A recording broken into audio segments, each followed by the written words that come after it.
Coach Justin akan berhenti bahas Sintayong.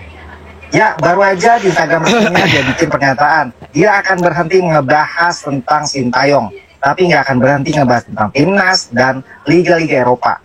Alasannya kenapa?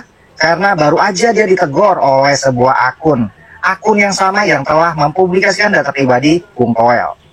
Coach Justin nggak mau hal yang serupa terjadi pada dirinya dan keluarganya. Jadi dia mutusin untuk berhenti bahas Sintayong. Sebetulnya menurut gue pribadi, untuk kritik Sintayong, untuk kritik timnas sah-sah aja, asal objektif tanpa tendensi untuk menjelekkan pihak lain. Tujuannya kan untuk kemajuan timnas Indonesia. Jadi supaya nggak ada lagi nih hal-hal yang kayak gini kejadian lagi, supaya nggak ribet ya. Karena kebebasan pendapat di negeri ini juga tetap harus dijaga biar ada kontrol, terutama untuk timnas Indonesia dan PSSI. Ya tidak apa-apa sih mau bahas atau tidak, tapi menurut saya setiap orang punya hak untuk berpendapat, termasuk Coach Justin.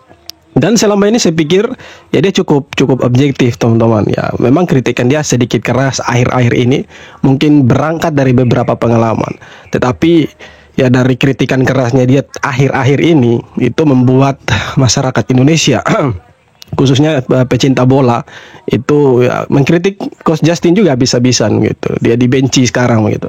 Tapi ya kembali lagi teman-teman, kita harus melihat secara objektif juga, kita berpikir secara rasional.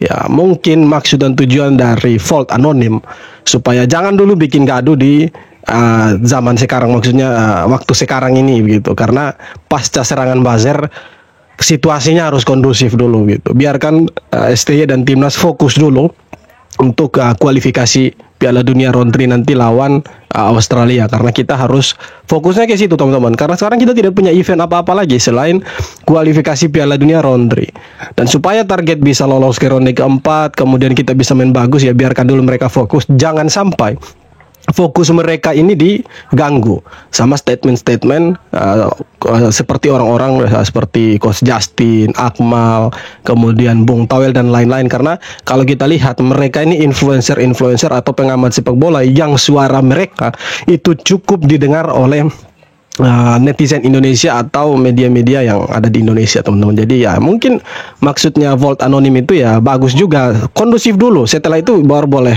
kritik begitu. Ya sekarang jangan dulu. Tapi ya apapun itu saya pikir mari kita melihat dari kedua sisi, jangan dari satu sisi saja. Kita lihat juga apa maksud dan tujuan mereka. Kita lihat dari satu sisi ke sisi yang lain. Jangan kita hanya lihat satu sisi lalu kita melupakan yang lain. Ya kita kembali lagi objektif dalam melihat satu hal atau satu ya insiden seperti ini teman-teman. Asli kasihan banget STY. Dia yang diserang oleh buzzer, sekarang dia malah dituduh oleh berbagai media yang kayak misalnya saya pernah bicara ya, terus strategi.id, Suara Merdeka, Voi. Agensi Sintayong libatkan artis Korea demi pertahankan posisi di timnas. Masa depan STY di Indonesia terancam. STY yang menyewa buzzer. Agensinya STY ini gunakan artis Korea sebagai buzzer untuk supaya memohon agar STY bertahan. Ini media yang gue yakin beberapa saat yang lalu ketika di spill ada chat terkait dengan briefing untuk 700 perak menjatuhkan atau menjelekkan STY. Ini adalah media-media yang mengambil tawaran tersebut, mengambil bayaran tersebut, dan memanfaatkan momentum sekarang di mana netizen atau supporter juga mulai terbelah, sehingga mereka langsung secara gencar ya membuat berita-berita yang negatif semua isinya tentang STY. Nah, ini tugas kita sebagai supporter untuk tidak terpengaruh dengan statement atau tulisan-tulisan dari media-media yang sangat provokatif seperti ini. Ya justru kita harus melawan, kalau perlu kita medianya kita hajar supaya ya mereka sadar, buzzer-buzzer ini sadar bahwa kita tidak mudah untuk dipengaruhi, kita tidak mudah untuk disetir. Buzzer ini paling lama ya 1 minggu saja, dia tidak mungkin dia bertahan lebih sampai 2 minggu 3 minggu. Apalagi kalau tulisan-tulisan seperti ini paling dia ditutupi sama berita-berita yang akan hits lagi itu. Jadi santai saja, jangan terlalu repot juga dengan mereka. Akmal Marhali bilang, Indonesia di bawah Sintayong itu lolos 16 besar Piala Asia 2023, itu hoki, keberuntungan. Pengamat apa lah coba ini? Udah susah-susah ya timnas berjuang ya, bertetes darah dan keringat, dibilangnya hoki lolos 16 besar. Pengamat apa ini? Justru menurutku Ya dia tidak nonton full itu. Babak pertama selesai, babak kedua dia naik tidur. Ya mungkin begitu, mungkin ya. Jangan marah pendukung Bung Akmal. si Akmal ini yang beruntung, yang hoki ya. Kenapa? Dia ini kan dulu CEO dari klub Liga Primer Indonesia, Liga Penghancur Indonesia. Gara-gara liga yang dia ada klubnya itulah Indonesia terjadi dualisme. Beruntungnya di mana? Beruntung karena TV di Indonesia itu ya, itu produser atau penyusun acaranya itu nggak kredibel. Masa bikin acara bahas sepak bola yang diundang ya pengamat-pengamat kardus seperti ini ya, pengamat-pengamat yang nggak tahu sepak bola seperti ini. Harusnya kalau TV-TV itu kredibel, yang diundang itu ya mantan pemain sepak bola, mantan pelatih sepak bola, legenda timnas Indonesia, legenda Liga Indonesia. Yang diundang mantan CEO klub Liga Penghancur Indonesia. Makanya bukan timnas Sintayong yang hoki, bukan ST yang hoki, tapi kau yang hoki ya. Kau dapat kerjaan gara-gara TV di Indonesia tidak kredibel. Ya definisi hoki itu akhirnya kita tidak tahu apa definisi hoki gitu.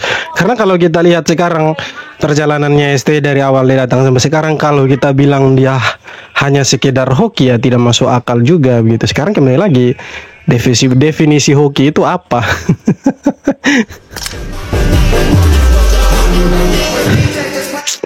Bung Towel 8 tanya, Sumarji itu exco PSSI, ketua badan tim nasional BTN atau humasnya STY? Ya dia humas itu. Ya sudahlah, humas sajalah supaya dia senang. Tuh bilang saja dia humas, bukan ketua BTN, bilang saja dia humas supaya Towel senang. Josh Brownhill sendiri keluar cakap. Reaksi malu fans Malaysia ditolak Josh Brownhill. Ya, coba kita dengar ini. Dia tak ada darah Malaysia. Ini berita pertama bila saya bangun pagi. Hari ini aku buka telefon terus terus meletup. Oh, hati remuk geng. TMJ sendiri yang PM, yang DM Josh Brownhill minta dia untuk buat pengesahan, minta dia untuk berkongsi kepada satu dunia sama ada dia adalah pemain warisan Malaysia atau tidak.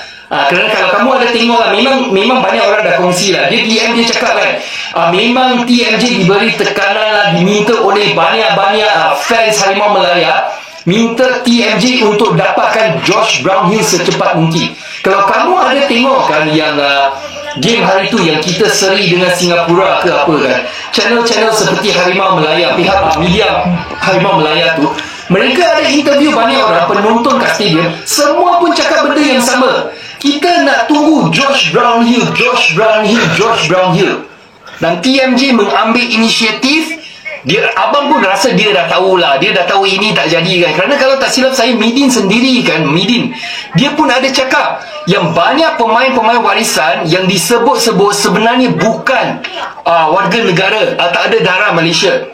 So sekurang-kurangnya TMJ membuat inisiatif untuk sekurang-kurangnya lah. Kalau ini berpanjangan, kita bermimpi-mimpi, nanti lagi hampa. Walaupun sekarang kita hampa, walaupun kita kena kecam, walaupun nampak macam kita malu, jangan risau, tak ada masalah, tak ada siap. Jangan risau, pemain warisan masih banyak di luar ada main. 3 alasan netizen pecinta sepak bola Indonesia nggak suka sama Coach Justin akhir-akhir ini. Sampai akhirnya Coach Justin diserang oleh hacker yang kemarin sempat mengancam Towel dan membuat Coach Justin mundur sebagai komentator sepak bola, khususnya mengomentari Sintayong. Akhirnya Coach Justin mengakui, katanya you win, I lose. Menurut saya dia playing victim di sini karena Coach Justin itu punya alasan, katanya masyarakat Indonesia nggak siap untuk berbeda pendapat. Kalau menurut saya ini bukan soal berbeda pendapat, tapi ini lebih kemunduran. Kenapa sih pecinta timnas kita sekarang mulai nggak suka sama Coach Justin? Yang pertama adalah ketika pendapat Coach Justin itu sudah didominasi sama selera sendiri atau keinginan sendiri. Misalnya Coach Justin nggak suka Sintayong pakai formasi 3-4-3, Coach Justin maunya pakai formasi 4-3-3. Kalau suka dan nggak suka itu soal selera. Sedangkan Sintayong menerapkan formasi 3-4-3 itu berdasarkan kapasitas pemain dan kepentingan tim. Dan ada di satu podcast Coach Justin bilang STY harus out kalau masih pakai formasi 3-4-3. Tapi ditanya lagi, misalnya STY pakai formasi 4-3-3, gimana Coach? Coach Justin jawab, ya dia harus stay. Gak peduli nanti hasilnya bagaimana, gak peduli nanti mainnya bagaimana. Yang penting formasinya 4-3-3, Sintayong harus stay. Itu namanya untuk kepuasan pribadi. Yang kedua, kenapa pecinta sepak bola nasional nggak suka sama Coach Justin? Coach Justin minta Sintayong diganti dengan pelatih dari Belanda atau siapapun. Tapi ketika ditanya, apakah pelatih baru akan menjamin keberhasilan timnas kita lolos Piala Dunia? Coach Justin jawab, nggak menjamin. Ya Kalau tidak menjamin ngapain diganti?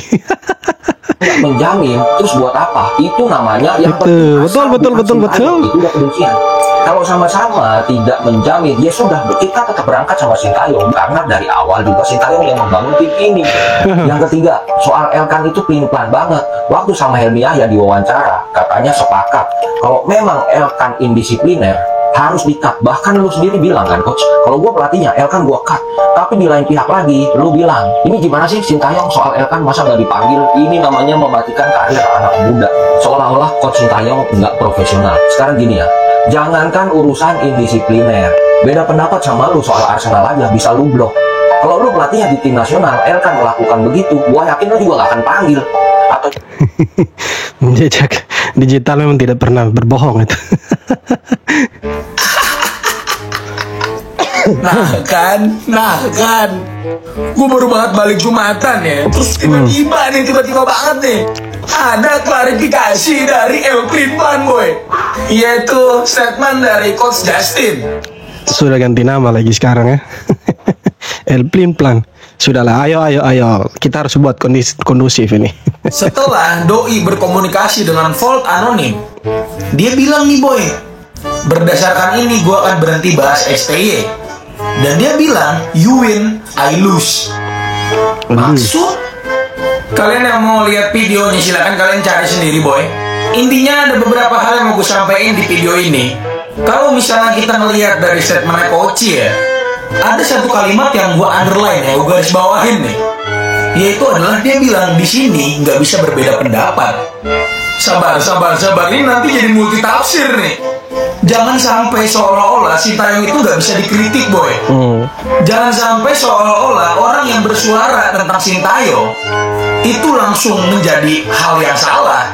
Sebenarnya Koci kalau misalnya ngeliat video ini ya, yang banyak fans timnas pertanyakan ya, terutama gua nih, selama ini kan antum adalah kiblat persepak bolaan di Indonesia ya, kiblat perpanditan di Indonesia nih.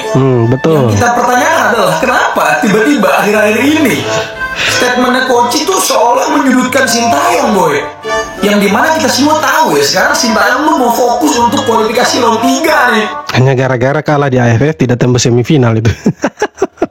Masa gara-gara turnamen kocak ya, turnamen Mortal Kombat harus disudut-sudutin kayak gitu? Itu doang sih sebenarnya ya yang gue pertanyakan ya.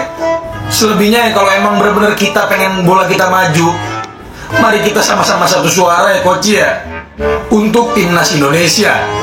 Kita pantau terus boy, siapa nih kira-kira nih yang bakal bikin gebrakan lagi habis ini nih. Terima kasih boy yang pada. Habis ini pasti rame lagi. Tidak hanya berhenti di sini nih, pasti akan berlanjut ya. Drama STY out atau STY mencapai babak baru dalam pertarungannya. Coach Justin secara tiba-tiba, secara terbuka menyatakan mundur dari mengkritik seorang STY. Artinya selepas dari sini dia nggak bakal mau lagi kritik STY karena dia mendapatkan ancaman dari salah satu akun yang bernama Vol Anonim. Dan menurut Koci, akun ini tuh bukan akun main-main karena data si Towel udah dipublikasikan sama akun ini. Gila nggak tuh? Sehingga di postingan ini juga Coach Justin juga bilang demi keamanan keluarga rekan-rekan dia, maka dia berhenti mengkritik STY. Pertanyaannya, kenapa? Karena kalau kita lihat dari bentuk ancaman dari Vol Anonim ini, sifatnya itu adalah database. Sehingga menurut gua, kalau misalkan data dari Coach Justin itu aman-aman aja, nggak ada hubungannya dengan yang lain dalam tanda kutip ya, harusnya kritik seorang Coach Justin itu sifatnya itu ya teknis, sifatnya itu biasa-biasa aja. Kalau kita lihat dari bentuk ancamannya pun, itu bukan cuma untuk Koci, itu juga untuk Towel, si Akmal, dan bahkan untuk orang-orang di dalam PSSI.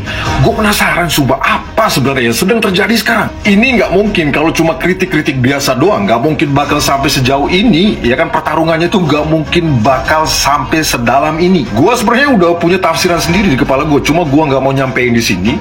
Teman-teman juga gue yakin dah ada sebagian dari kalian tuh pasti sama dengan apa yang ada di kepala gue. Intinya gue cuma penasaran kapan drama Stay Out atau Stay ini akan mencapai klimaksnya.